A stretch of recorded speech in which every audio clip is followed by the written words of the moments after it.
Money flows to where it is quoted, managed, and well utilized. There are underlying principles as to how to do this well. In this series of broadcasts, Sam Afemike unveils practical time-tested steps to pursuing and achieving value for money with available limited resources. Sam is a chartered accountant and a leading value for money expert. He is also an author with extensive post-qualification experience in Africa and Europe. Sam is the group managing director of SSAC Advisory and Professionals, which has carried out several value for money reviews, audits, and value for money systems implementation in the oil and gas industry. Welcome to the practical application of value for money series number 1 with Sam Afemike. Recall that the transactional program logic was discussed as consisting of strategic objective, input, that's staff, consultants, raw materials, capital, and that are used to produce output, activity or process, output or result, and impact. Today, I want to talk to you about strategic objective, which is the first element of a transactional program logic. Let me start by saying that strategic objective is the offshoot of two very important elements, vision and mission. This fact is rarely acknowledged and discussed. Many people, companies, or even nations get the full understanding of strategic objective twisted because they do not clearly situate the foundational importance of vision and mission when formulating their strategic objectives. This is like building a house without a foundation. It is therefore important to ask, what then is strategy? Strategy is everything required to reach the best result, as the following definitions show. The Oxford Dictionary defines strategy as a plan of action designed to achieve a long-term or overall aim, whilst Wikipedia defines strategy as a high-level plan to achieve one or more goals under conditions of uncertainty.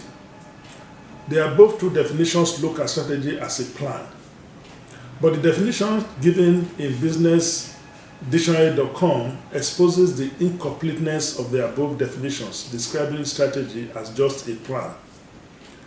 Many people also make similar mistakes when thinking of a strategy.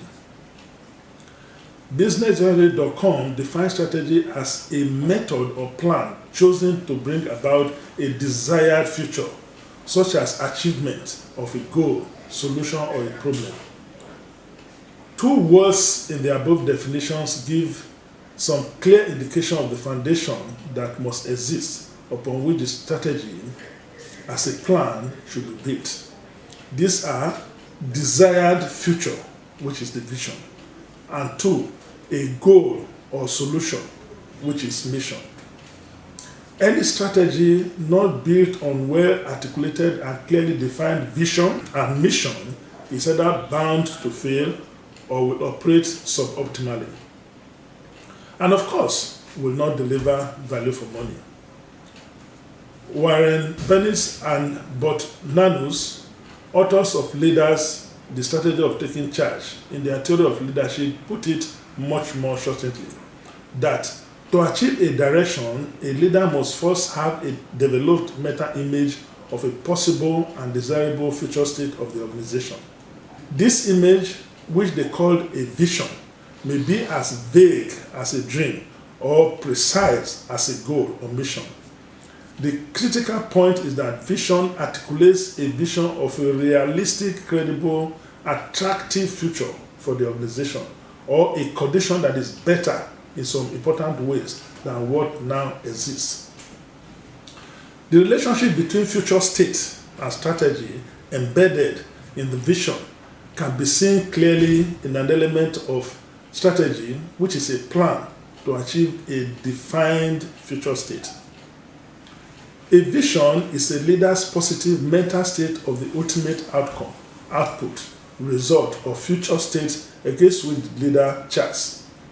A course of action of how to get there, resources required, what challenges are likely to be faced, how to address these challenges, how to measure results to know if we are gradually getting to the future state, and how we will know if we eventually arrive at the future state. These are the responsibilities of the leader. A leader who cannot do all this, of course, will obviously have difficulties with attaining objectives. On a lighter note, you can see from the above that a leader with a vision will be looking at a program logic or its manifesto or goals at all times. Also notice that the leader getting to the future state, which is his vision, is now taking on a life of his own as it gradually evolves into a strategy in and of itself. Vision is valuable because goals are valuable. A leader is like the front man on top of a tree, and he sees the future state as a strategic focus and beckons on his followers to come along. A leader, be it of a country, a company, a union, a team, who has a vision of a positive future state that he wants to take his followers, clearly cannot build a clear strategy objective and cannot build his domes.